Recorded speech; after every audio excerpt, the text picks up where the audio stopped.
A Silent Voice is one of those special films. It hosts such a powerful display of storytelling that it's hard to describe the effect it can have on you.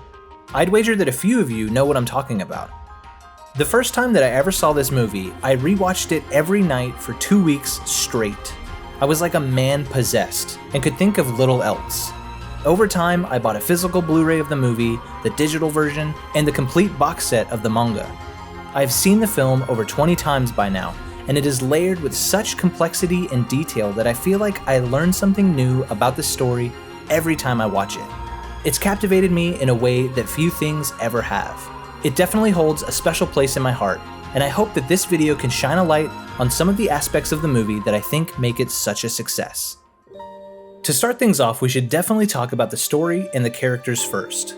Off the bat, A Silent Voice is playing with a stacked deck.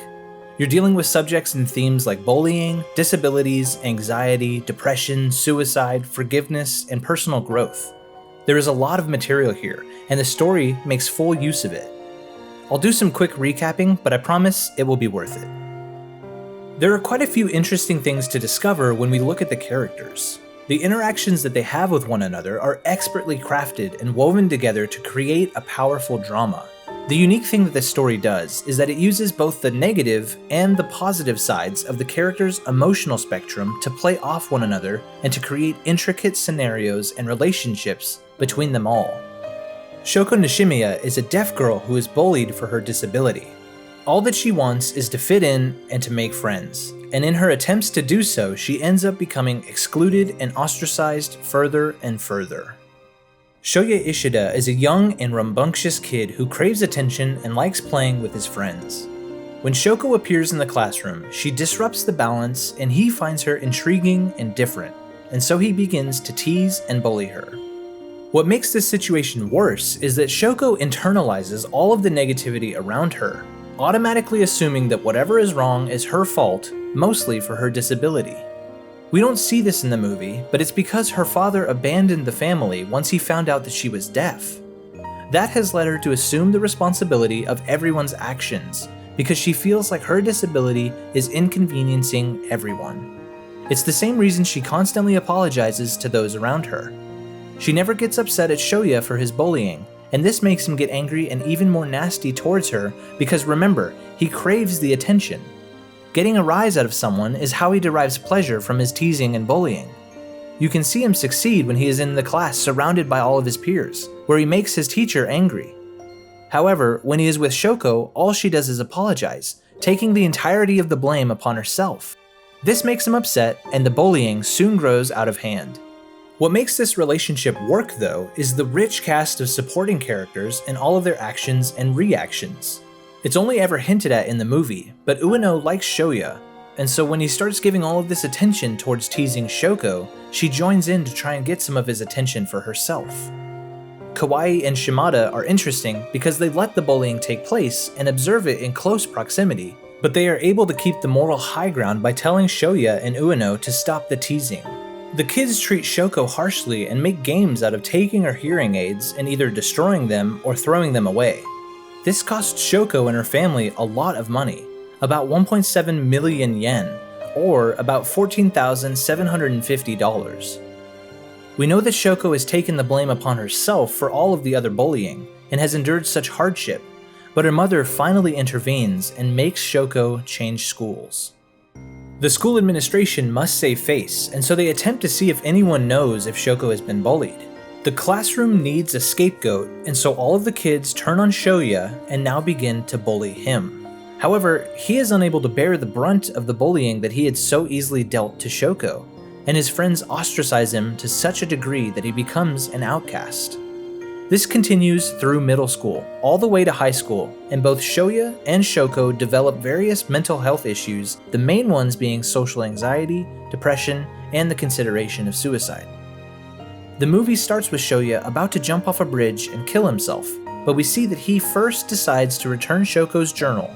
This journal is of vital importance, and is such a fantastic device that accomplishes so much without saying a single word.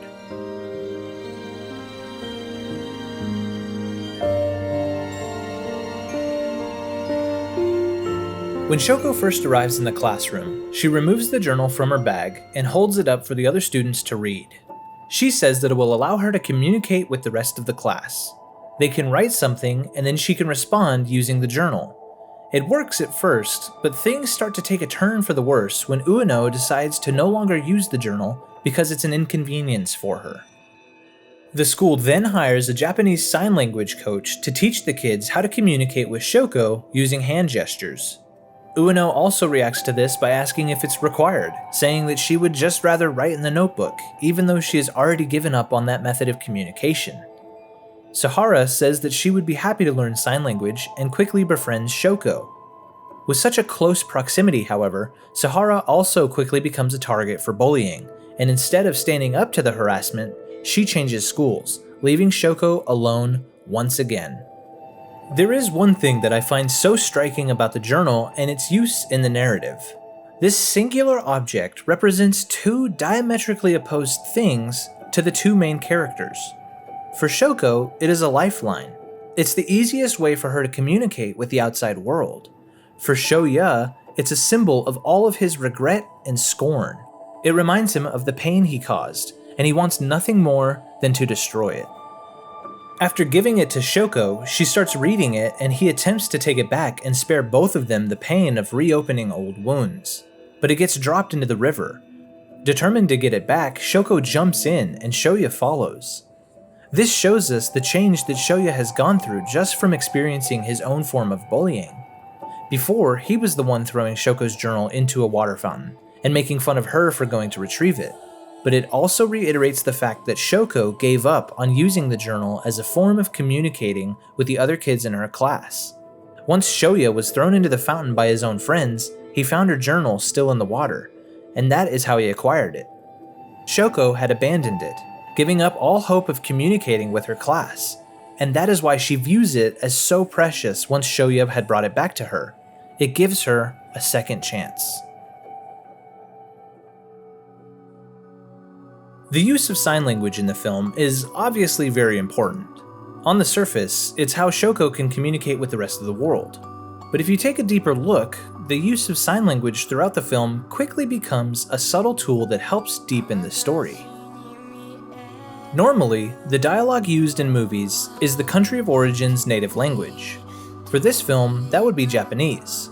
If at any point in time, the language of the film shifts into a foreign language, the filmmakers will usually add subtitles to offer a translation and keep the audience in the loop of what is going on in the conversation. A few examples of this would be when Aquaman is speaking Icelandic in Justice League, or when Benicio del Toro is speaking Spanish in Sicario. Even though these scenes take place in Iceland and Mexico respectively, they are created using English as the main language. Think for a moment, if you will, about what would happen if we were to introduce sign language into a visual style of storytelling. Characters who sign don't have any verbal dialogue, yet they are still communicating. Shows will often subtitle this like they would a foreign language to clue in the audience on what is being said. The Walking Dead does this with Connie, a survivor who is deaf. She can sign with her group, who all know and understand sign language, but she has to use a pad of paper and a pen when she is talking with people who don't understand her. This is very similar to Shoko, but here, The Walking Dead subtitles the sign language. A silent voice doesn't do that. The sign language portions of the conversations don't have subtitles, and I found this to be a very unique design choice for three main reasons. First, it forces the viewer to pay attention to context clues to understand what is being said. When Shoko signs to Shoya, he will often repeat her questions or rephrase what she is trying to say, and this makes it easy for us to follow along. This is the most fundamental level. Second, this is a storytelling mechanic that makes us feel exactly how Shoko feels every day. The choice to eliminate the translation of sign language makes us an outsider to the conversation. It inhibits our ability to understand and comprehend, and for the briefest moment, we can get a glimpse of how difficult this is. It puts us in the shoes of Shoko, who so often couldn't understand the conversations happening around her. But the movie doesn't stop there. As the silent voice progresses, we encounter the third reason. When these signs are used repeatedly, we begin to learn what some of them mean. It's kind of like how you can pick out some Japanese words and phrases if you watch subtitled anime for a while. Over time, you just sort of absorb it. We learn the sign for friends, I'm okay, thank you, see you later, and even the phonetic spelling of moron.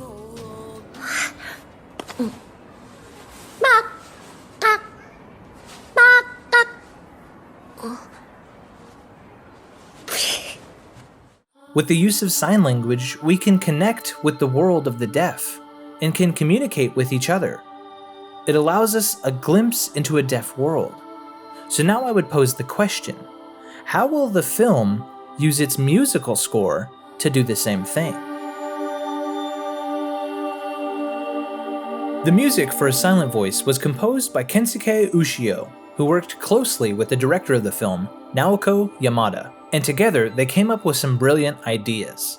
What's fascinating about their talks is that they utilized visual art to draw inspiration from. As they collaborated, they discussed art and artists that they both enjoyed, referencing talents like Wilhelm Hammerzoy, Giorgio Morandi, Marcel Duchamp, and Joseph Kosuth. Normally, when a musical artist is approached to compose a score for an animated film, the director would give them something called a music menu, which is essentially a list of the types of music that they need for certain scenes. Naoko Yamada was in talks with Kensuke Ushio so early on in the process, however, that through their conversations about artistic inspirations and the plans for the film, she only ever requested 2 or 3 specific pieces of music. Ushio had composed 82 tracks, and 61 of those pieces can be found on the soundtrack, with about 50 of them that were actually used in the final film. A lot of them are pieces solely composed for the piano, but that just happened to be a coincidence. This is important for a specific reason, but we will come back to it. The most interesting thing to me about the composition is that Kensuke Ushio and Naoko Yamada's concept for the entire soundtrack was to take visual elements from these famous paintings and art pieces and try to apply them to the musical score. How light and shadow are captured in Hammerzoy's paintings, how the visible smudges of Morandi's work affected the interpretation of the piece were all applied to the music. One of the big things that Ushio discussed in an interview that I read was how there is an effect called light falloff on the edges of camera lenses according to Binet's formula based on cosine fourth law, which plainly said is vignetting. Ushio said that he thoroughly looked into this phenomena and tried to see what would happen if he were to apply the same rules to the music. This is a fascinating approach to writing music, and it makes so much sense that their concepts stemmed from the side of visible phenomena. But when it comes to actually designing the sounds of the music, what would you do? Remember, the story covers themes like communication, the inability to comprehend someone, or even to talk with them. Partial hearing loss and even total hearing loss are important to the story as well, which is why I think that it would be beneficial to gain a quick understanding about some differentiations in the types of hearing loss that are possible. Now, on the outset, I am not an expert, nor do I have any sort of first-hand experience communicating with someone who has substantial hearing loss, so please take this information with a grain of salt. The way that I understand hearing impairment is on a sort of spectrum. There are degrees of hearing loss. First is mild, then moderate, then severe, and finally, profound. The human ear is separated into 3 categories: the outer ear, the middle ear, and the inner ear. There are 4 different types of hearing loss. Conductive hearing loss, where there is something that stops the sound from getting through the outer or middle ear. This type of hearing loss can often be treated with medicine or surgery. Then there is sensory neural hearing loss, which occurs when there is a problem in the way the inner ear or hearing nerve works. There is mixed hearing loss, which includes both conductive and sensory neural hearing loss. And finally, there is auditory neuropathy spectrum disorder, which is hearing loss that occurs when sound enters the ear normally, but because of damage to the inner ear or the hearing nerve, sound isn't organized in a way that the brain can understand. So why is it important to understand all of this? Aside from the obvious thematic connections, this information helps us understand why Kensuke Ushio not only wrote the music the way that he did, but also the reason why he recorded it the way that he did. Remember when I said that a majority of the music for the film was written as pieces for the piano? Well, this is the reason why. After all of his talks with the director, Kensuke decided that the optimal instrument for this music would be an upright piano. For those of you who are less musically inclined, let me explain why this matters. The difference between an upright piano and a grand piano are pretty significant. Because of the verticality of an upright, they rely on more mechanical parts to produce their sounds. This comes with some pros and cons. They are much cheaper to produce than a grand piano, clocking in at around $5,000 to $8,000. Because they rely on springs to lock their hammers back into place, playing notes rapidly and repetitively in a trill becomes more difficult. A Steinway grand piano can cost you anywhere from $30,000 to over $100,000. However, they grant you the ability to produce much more rich and varying sonority with wider dynamics for louder or softer playing. They offer a much more substantial tone with a higher ability to add subtle expression to your music. So, with a much better sound profile, why not choose the grand piano for the musical pieces? Well, as it turns out, that mechanical nature of the upright piano was exactly what Kensuke Ushio was looking for. The springs and hammers, the compact nature of the added mechanisms gave him the exact sound profile he wanted. And this makes even more sense when you understand how he captured the recordings for his playing. Normally, you would set up a bunch of microphones around the piano to capture what the playing sounds like. You might even have some microphones that were far away to capture the room acoustics or the level of echo or reverberation you have at your location. Ushio didn't do that. The way that he decided to record his piano was to stick a microphone inside of the upright cabinet itself. With this technique, you get an extremely intimate tone from the notes produced, but you also capture all of those mechanical clicking noises from the internal mechanisms, and even things like the sounds of the player's nails on the keyboard, or the shifting of the pedals being pressed. These sounds represent two distinct things. They are the smudges of light and shadow. They are the brushstrokes used, the choice of color palette, the chemical makeup of the oil-based paints. It is here that we see Binet's formula in the sound. This is where we can see a vignette of light falling off the camera's lens. But even after all of that, I can't help but think that this choice of instrument, the upright piano, with all of its mechanical workings and tonal shortcomings when compared to the sound of a grand piano, is meant to represent Shoko and Shoya as characters. The feelings that Shoko has towards her own hearing loss, all of the difficulty that is brought about in her life because of that, is reflected in the music. The spatial ambient score is haunting. It's isolated. There's often only a simple melody, a single line of notes spread out by themselves. And this mirrors exactly how Shoya feels in every social situation. He is plagued by anxiety and racked with guilt, not even sure if he is allowed to have a good time at an amusement park with his friends because he doesn't feel like he deserves to. This loneliness that they feel, that we all hear in the music, this feeling of otherliness is what resonates with all of us. At some point, we all feel like we don't belong or that we don't fit in, that somehow we can't adhere to the norms of society. But the musical implications go beyond this. Ushio uses a few instances of Bach's invention throughout his musical score, so much so that it is even included in the credits, even though he considerably changed the nature of the song. But this gives the audience another key insight into what he is trying to say with the music. There is plenty of worthwhile analysis that we could do with Bach's invention number 1, but the most important thing to understand is through motifs and inversions, Bach leads the player into a sort of call and response between the left and right hands. This means that the piece is conversational, which is a fitting tie for the movie's central theme. However, the way that Kensuke Ushio uses Bach's invention number 1 is a little more practical than thematic, which I find quite interesting. The invention also went by another name, and it was called the well-tempered clavier. A clavier is a keyboard instrument with strings like a harpsichord or a piano.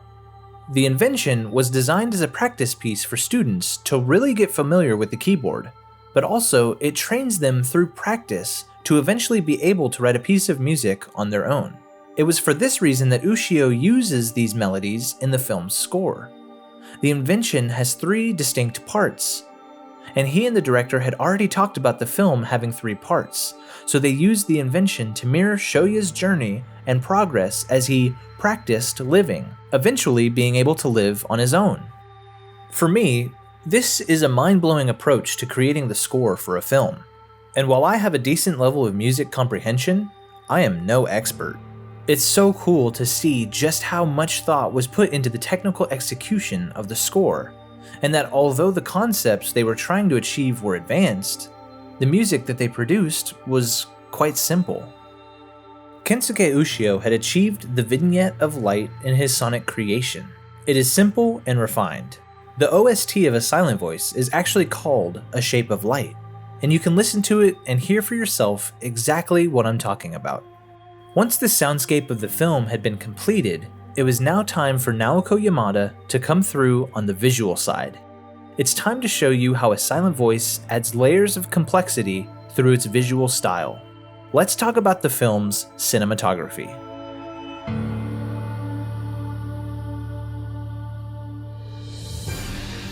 It's kind of unusual thinking about cinematography being used for animation, but it's a vital part of most visual mediums. Let me break down the nomenclature for those who might be unfamiliar. On a film set, there is a person called the Director of Photography, or DP for short. They work extremely close with the crew and help achieve the overall visual style that the director wants the film to have.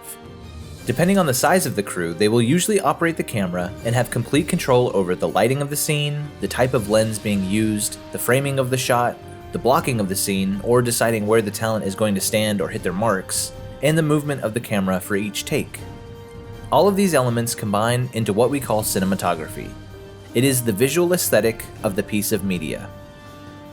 What's interesting about animation is that the production process takes so long.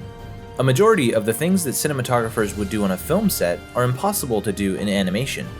You can't swap lenses for shots in animation. You can't really change the lighting or the position of an actor and run it again. Therefore, the role of an anime cinematographer is vitally important for the storyboard and animatic processes. The cinematographer for an anime feature would work with the director closely on how to achieve the desired visuals for the film. The principles are the same, but the execution is different. It might be easier to show you what I mean, so let's take a look at some of my favorite examples from A Silent Voice. One of the most apparent visual choices that they made with this film is the placement of the X's over the characters' faces. This of course was present in the manga, so it's not really the invention of the cinematographer, but how they move and act might have been. Rather than static letters pasted over faces, the X's have this scratchy, jittery freneticism to them. It's such a great visual representation of Shoya's social anxiety. It's simple, yet profound for all of the information that it conveys to us. When he gets close to people and becomes friends with them, they lose the X and he is able to converse openly with them. When they have the X, he usually ignores them and often assumes that they are talking negatively about him behind his back. Another great thing that they do to help emphasize the anxiety and isolation of the characters is by the way they frame the shots of the film. It's one of my favorite things that this film does. Let me explain why. In film, and basically every other visual art form, there is something called the rule of thirds. This is a generalized rule of thumb for setting up the composition of a shot, a photograph, or even a painting. You divide the visual space evenly into thirds, with 2 vertical lines and 2 horizontal lines that create 4 intersecting points of interest. Seeing as how we are visual creatures, these are the major areas that our eyes are naturally drawn to, so it's helpful for the audience if you put the most pertinent information there. If you're filming dialogue, then you would want to place your characters so that their eyes hit one of these points. If they are looking past the camera lens, you would typically put them on the opposite side of the frame. If they are looking past the camera to the right, then it's usually appropriate to put them on the left of the frame, and vice versa. Of course, these are not hard and fast rules, and there are plenty of great exceptions, but it is a helpful point of reference for understanding what I've noticed in A Silent Voice. There is a conscious choice made throughout the film by director Naoko Yamada and the cinematographer Kazuya Takao. They often put characters on the very edge of the frame, and not at one of the 4 intersecting points that we talked about. It contradicts what the human eye is naturally drawn to, but it does so for a specific reason. I believe they use this technique when they want to alienate certain characters. Not only are they on the edge of the frame, but it's usually during a time when they are on the outside of what is happening. It happens to Shoya when he becomes an outsider in his social circles. It happens to Yuzuru and Shoya when they watch the secret conversation between Shoko and Ueno. They are outsiders to that whole interaction. It happens to Shoko for a moment right after she asks Shoya to be her friend, and he throws dirt at her. Another fascinating choice that's made would be a cardinal sin in theater. Often, the characters will look away from the camera, or the camera will focus on something besides the character's face for a while. Human eyes are naturally drawn to the face, and for good reason. People's facial expressions are how we determine their mood. For dramatic purposes, this is where the majority of the emotions stem from. Facial expressions are how we emote with one another, and are one of the easiest ways to determine if someone is shocked, angry, sad, upset, or filled with rage. Body language is important, no doubt, but facial animation and expression are often more important. I would argue that the creators of A Silent Voice did this for a specific reason as well. I think it is meant to mirror Shoya's social anxiety. He struggles with looking people in the face, and so when the film takes his point of view, the people are often overlooked, and he tries to focus on something else. Anything but their face. The movie mirrors this with its cinematographic choices. One key detail that I should briefly cover seems completely obvious, yet is another vital opportunity for the filmmakers to subtly remind the audience about Shoko's hearing loss and how this changes the way she interacts with the world around her. There are moments scattered throughout the movie that display for us the difficulty that others have in communicating with Shoko and how she digests information a little differently. Let me give you some examples. The first time this happens is at the beginning of the film, where the teacher announces her to the other students. He finishes his introduction and she just stands there awkwardly. Normally, after a teacher makes an announcement of a new student's arrival, that student would introduce themselves, say hello to the class, and then get assigned a seat. Shoko just waits patiently until the teacher remembers that she is waiting for her cue, and then taps her on the shoulder. That's when she reveals the journal and informs her classmates that she is deaf. This does so many interesting things to the scene. It builds anticipation because the audience is just as in the dark as the rest of the class. It provides the scene with a weird, awkward air because everyone is uneasy. And finally, it explains the information to us, yet we have a similar reaction to it like Shoya does. Something strange and unfamiliar has approached, and we aren't sure exactly in what way, but things are about to change. The next example I would give is when Shoya is chasing Shoko after they meet for the first time since middle school. She is embarrassed and unsure of what to do, so she runs away. He easily catches up with her, and since she ducks down and hides from him, he runs past her and then grabs the railing to stop himself. Shoko feels this vibration and looks up at him, finally forced to confront him. Then he performs sign language and asks her to be friends, and that jogs his memory, and he realizes that this is exactly what she was asking for all of those years ago. During a flashback, there is a scene when Shoya goes underneath a bridge and notices Shoko feeding the birds. He tries to sneak past her, but trips and ends up scaring the birds away, which alerts Shoko. Later on in the film, when both Shoko and Shoya go looking to reconnect with Sahara, there is a moment where they pass each other on escalators. Sahara recognizes them and calls out, which makes Shoya stop, but Shoko keeps going because she can't hear, and runs into the back of him. There are so many beautiful little moments like this that I could go on and on all day about them, and the rest of the gorgeous cinematography, but I think the one thing that will help the most is to discuss a scene in which all of these aspects come into play at once. I'm hoping it will show you just how complex the storytelling is throughout this movie. The scene I'm talking about is when the group fractures and breaks up on the bridge. Shoya spent all of this time trying to get a group of friends back together for Shoko. He feels guilty for isolating her and tries to give her the thing that she's always wanted. After it is revealed that Ueno and Shoko had an argument on the Ferris wheel, and after Kawaii reveals to Satoshi that it was in fact Shoya who used to bully Shoko, things grow tense. After Shoya leaves school, he finally reveals to the audience that he too hates himself, and then heads to the bridge to find Shoko. Sahara and Yuzuru are already there, and soon the others arrive as well. Here is where things get tricky, and everything comes to a head. Let's break down the scene, and I'll show you why the visual language is so complex. We see the three girls ask Shoya if anything is wrong, and he assures them that everything is okay. Then the rest of the group shows up down the road and calls out to them, and we get this really interesting shot over the shoulders of Shoya, Shoko, Yuzuru, and Sahara, where all of their faces are obscured. Punch into a close-up and it is revealed that Ueno has shown up with them, and still has an X covering her face, meaning that Shoya is disconnected from her. Then we get the reaction from the original four, but most importantly, we get Shoko's reaction, who hides behind Shoya. Remember, Ueno physically and emotionally assaulted Shoko the last time they were together. Kawaii reveals that she invited Ueno to help try and clear the air.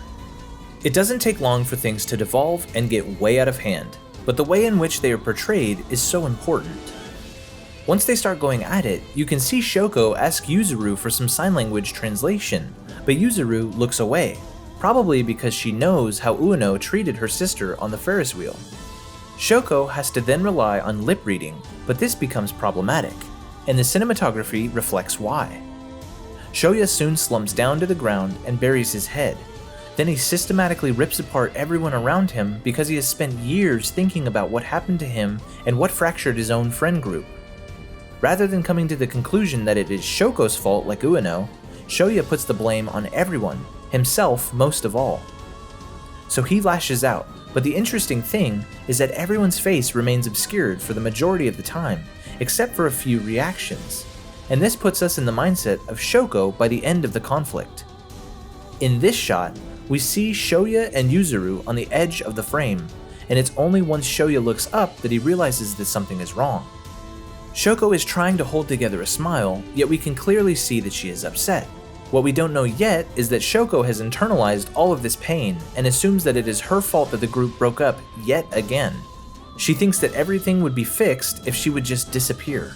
And this leads us directly into the final way that a silent voice tells us its story, by the respect it shows its audience. One of the most important things that this film does is that it never takes its audience lightly. There are many complex themes that are brought up and discussed, and they are always handled in such a mature way, that I believe that they have the ability to change people's minds. The most obvious theme presented is bullying, and inversely, what it means to treat other people with dignity and respect. Just because someone is physically handicapped or mentally handicapped doesn't mean that they are any less of a person than the rest of us. They are still worthy to be treated like equals. By illuminating the hardships of what some people go through, and by showing the extent that bullying can have on people's mental state, I think that this movie has the potential to help people empathize with others, and maybe open their eyes to the truth, which could in turn change their behavior. A silent voice provides a window and shows the effects that bullying can have on a person and displays what kind of pain these actions create. Many bullies never see the extent of the damage that they can cause, and by crafting a story with such beloved characters, I believe that it has the potential to change hearts and minds, to make people think twice before they act in that regard and pick on someone just for being different. By showcasing Shoya's journey from bully to victim to outcast to hero to being fully restored, this demonstrates to people that it's possible to change. You aren't bound by your circumstances. You are free to act in whatever way you please. It's not always easy, and it may take a great deal of work, but it is possible. The movie does all of this without scolding or preaching at us either. It's not done in some ham-fisted, cringy PSA type of way. It's done smoothly, through the story, by highlighting the characters' experiences and not treating the audience like children. It shows both sides of the story, from the bully and the victim's perspective. The story doesn't shy away from the aftermath of what years of bullying can do. We see very clearly two people who struggle with great bouts of depression and who think that life would be better off without them. Luckily, they don't give in to that line of thinking and instead choose to forge ahead through life. Though it will probably be more difficult, they have chosen an undertaking of learning to live well, to change, and to trust that each passing day offers them endless opportunities to do good. They realize that they might be afforded a chance to change someone else's life for the better. The first step in this journey is one of my favorite themes to explore. It is, simply put, forgiveness. I find that the choice of a character to accept the hurt of being wronged, to not choose vengeance for the injustice they have suffered, but to instead choose to forgive, is one of the most powerful themes that you can add to your story. They still carry the wounds of their pain, and always will, but will no longer seek retribution. This theme is so fascinating to me. It is so easy for us to get wrapped up and caught in the idea that injustice must always be balanced, that wrongdoing must always be corrected. Now, don't get me wrong, I believe in justice. Crime should be dealt with punishment. But the soul-torturing hatred of being wronged, desperately craving the same circumstances be dealt upon those who have done us harm. Having a character give that up, and instead choose to forgive someone, is one of the most powerful storytelling techniques that you can have, because the character chooses to rise above their pain and make peace with their circumstances. This allows for healing and growth, and can give a great amount of depth to a character. We see Shoko take this path. She forgives Shoya and the others for how they treated her. Shoya takes a slightly different path. He is obviously sorry for what he's done and the harm he caused Shoko, but now, like Shoko before him, his struggle is internalized. We catch brief glimpses of it here and there throughout the movie, in tiny little arcs of guilt and redemption. When he rips out Shoko's hearing aids and cuts her ear, he later sees the scar and wonders if he ever apologized for that. This is directly tied to when his mother pays back Mrs. Nishimiya for all of the lost and damaged hearing aids. They go have a conversation, and when she comes back, his mother's earring has been ripped out and her ear has been bloodied. When Shoya returns Shoko's journal and then drops it into the river, Shoko doesn't hesitate to jump into the water to recover it. We see Shoya attempt to grab her hand and miss very narrowly, but when she jumps into the river a second time in an attempt to take her own life, he catches her. Ishida's friends that abandoned him and threw him into the water fountain are the same ones that pulled him out of the river that he fell into after saving Shoko. While Shoya tries to restore the group of friends that he took from Shoko, he seems to feel nauseous when Ueno attempts to get his group of friends back together for him. The way he closes himself off to the rest of the world, the way he imagines that they all talk about him behind his back, his lack of confidence in looking the world in the face, all stem from the shame and guilt he feels at the way that he treated Shoko, and his hatred for who he used to be. Even after Shoko offered external forgiveness to all of those who did her wrong, Shoya is still hesitant. He hasn't made a full recovery. He's missing that last step, and this reminds us all of a very important factor in the process of redemption and absolution. A silent voice reveals to us this simple truth as part of the story it tells without words. Every now and again, even though we might not think we deserve it, sometimes the final thing we need to do is to simply forgive ourselves.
Thank you all so much for watching. I know this was a long one, so I really appreciate you for making it all the way to the end. I'm sorry I've been gone for so long, and I really do appreciate your patience. I'd like to give a huge shout out to my patrons who have stuck by me while I was away. This video would not be possible without your financial backing, and I can't thank you enough for your support. If you'd like to get your name in the credits of the next one, head on over to Patreon. I'm Malou, and I will see you storytellers in the next video.